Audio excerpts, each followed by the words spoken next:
प्रधानमंत्री रूस गए थे। रूस के राष्ट्रपति पुतिन ने भारत के प्रधानमंत्री नरेंद्र मोदी को बड़ी जो कैसे देश के सबसे बड़े नागरिक के सम्मान के नागरिक, उससे पहले भी देश के बहुत से प्रधानमंत्री को सम्मान मिला है, कोई नई बात नहीं है। पंडित नेहरू जी को यह सम्मान मिला है, मनमोहन सिंह जी को मिला है, इंदिरा जी को मिला है। ये तो एक प्रथा है, वहां एक परंपरा है, उस नई बात क्या है। हाँ, नोबेल पुरस्कार तो नहीं मिला है ना शांति का। पुतिन तो अपने देश के मालिक है, वहां कोई अपोजिशन नहीं है।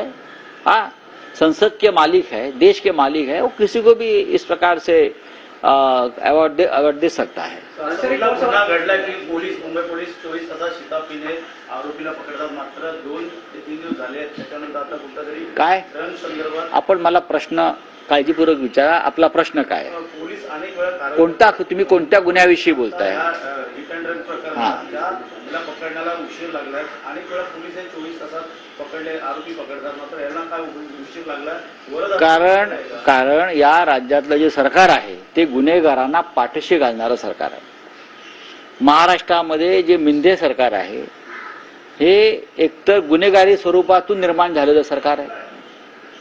अनेक गुन्हेगारांना संरक्षण देऊन जे विधानसभेत आहेत हे सरकार बनवलेलं आहे। मग ईडी असेल, CBI, police, income tax, EOW, त्याच्यामुळे यांची मानसिकता आहे गुन्हेगारी स्वरूपाची। गुन्हेगारांना प्रोटेक्शन द्यायचं आणि आपल्या पक्षामध्ये सामील करून घ्यायचं। वरळी हिट अँड रन केसमध्ये नेमकं तेच झालेलं आहे।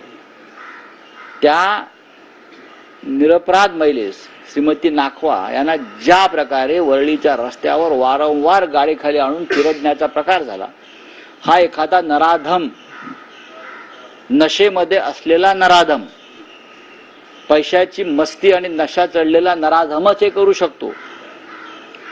एका मराठी महिलेचं ज्या पद्धतीनं रस्त्यावर निर्घृण हत्या करण्यात आली आणि मुंबई पोलिसांना आरोपी 3 दिवस सापडत नाही, कोणाला खरं वाटेल का?